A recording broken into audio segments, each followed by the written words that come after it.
No, no, no, there's no space, they yell. Unheard, unheeded in the chaos.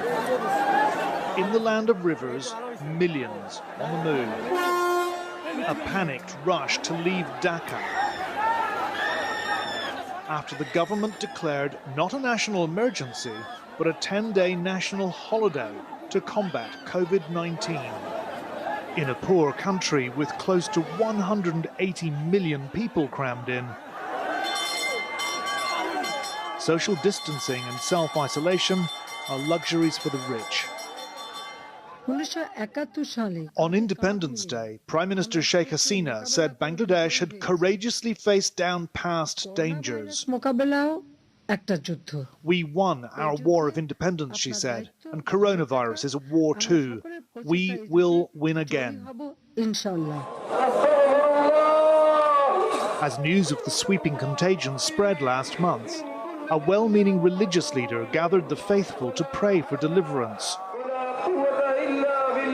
offering healing Quranic verses. The mass prayer event triggered alarm. The true extent of infection in Bangladesh is unknown. An attempted national lockdown has left already impoverished people jobless, hungry, increasingly desperate and dependent on handouts. With experts warning that only the immediate implementation of aggressive countermeasures can avert what they call unimaginable damage, the government's deployed troops to enforce social distancing, streets sprayed with disinfectant. A senior Bangladeshi doctor, insisting on anonymity, told Channel 4 News they'd done what they could to prepare, but resources are limited.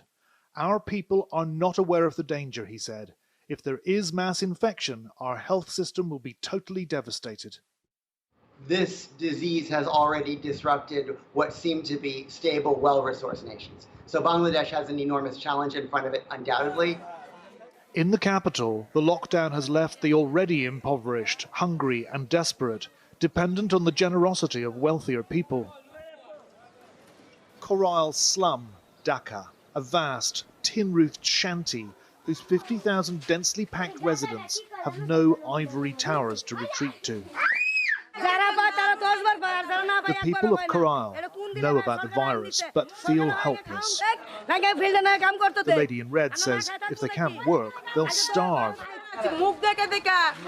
And her friend complains that food is being distributed unfairly. Asma's aware of the 2-meter rule.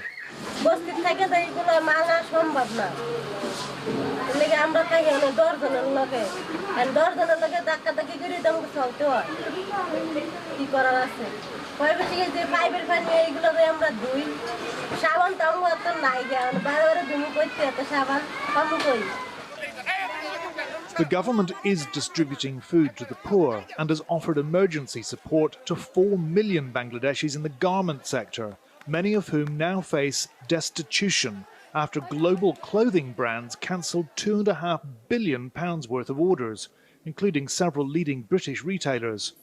The Garment Manufacturers Association has appealed to fashion firms to honour contracts. If we don't have that support for the next 3 months, we will be having 4.1 million workers literally out on the streets. And this is a social chaos we cannot afford. Only a handful of firms have said they will pay for existing orders.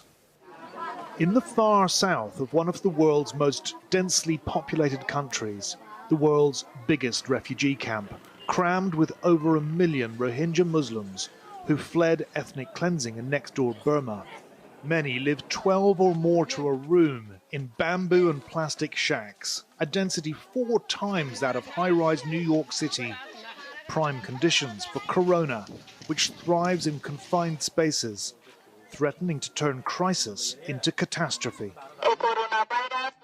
Loudspeakers mounted on auto rickshaws broadcast COVID-19 warnings and public health advice.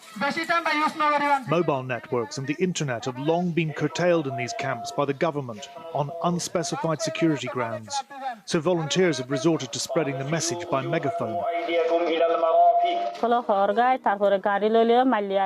Sayeda Begum, a mum with 7 children, says she's alarmed by what she's hearing about this deadly disease. She's teaching the corona scrub and top tips, which for most of us are life-saving practicalities, but here are largely theory.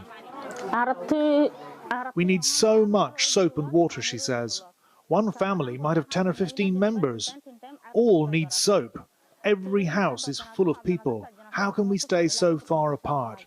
We're really worried.